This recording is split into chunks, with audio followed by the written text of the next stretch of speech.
नमस्कार मित्रगणों, अगर आप लोगों ने सहारा इंडिया में निवेश किया है और इस समय आपके रिफंड पोर्टल में जो आवेदन किया था उसमें कोई समस्या आ रही है, तो आपको घबराने की ज़रूरत नहीं है, क्योंकि सहारा और सरकार दोनों मिलकर इसे दूर करने के लिए लगातार लगे हुए हैं।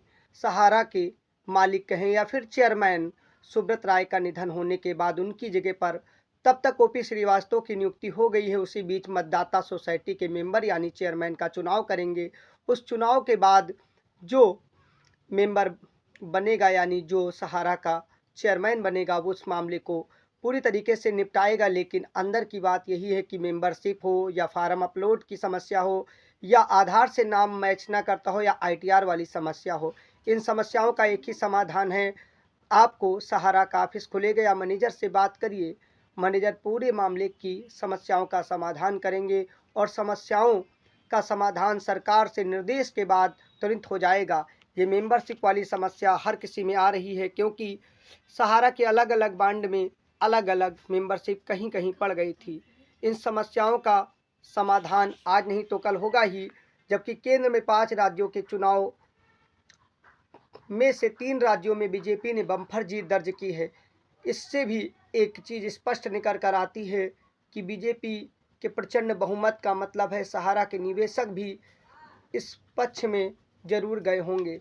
अगर नहीं गए हैं, ये किधर से कैसे आया है, जबकि मतदान बहिष्कार तमाम दावे किए जाते थे।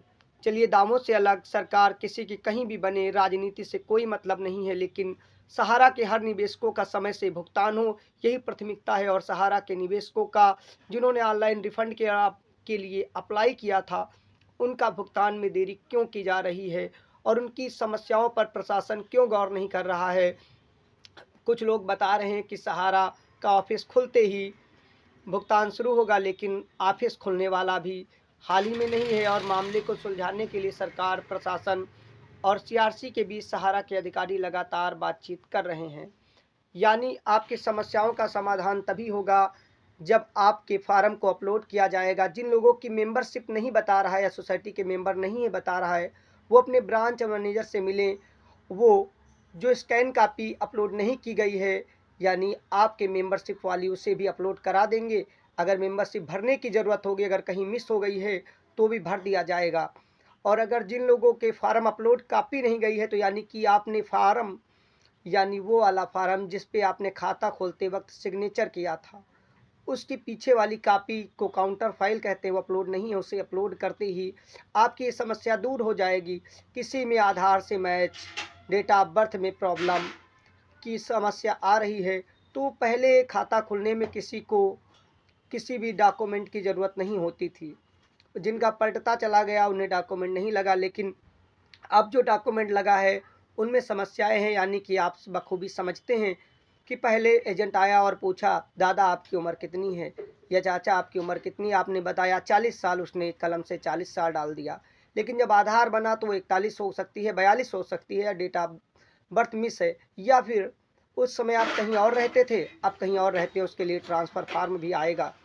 और इनको भरने के बाद पूरा एक चीज़ निश्चित है, जितना सहारा का कर्ज यानी कि आप लोगों की, हमारी सबकी देनदारियां हैं, उससे कई गुना अधिक संपत्ति है।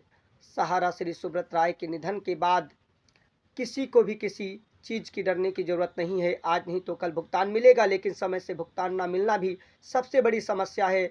गृह मंत्री अमित शाह हों या नरेंद्र मोदी हों या आप जिस भी सूबे में रहते हो वहाँ के मुख्यमंत्री, आवाज़ को उठाते रहिए, हर आंदोलन में भाग लीजिए और अपने अधिकारियों, कर्मचारियों, साथ में एजेंट या फिर ब्रांच मैनेजर से बात करते रहिए, क्योंकि किसी भी समस्या का समाधान होगा तो ब्रांच के माध्यम से होगा। यानी आपके ब्रांच में सूचना दी जाएगी, ब्रांच उसे आप तक पहुंचाएगा, फार्म भरेगा और जो कमी होगी वो भी ब्रांच से दूर होगी।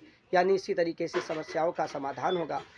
जय हिंद। पूरी जानकारी फिर अगले वीडियो में आपको देंगे, क्योंकि हम वेरीफाई सूचना देने के लिए विशाल की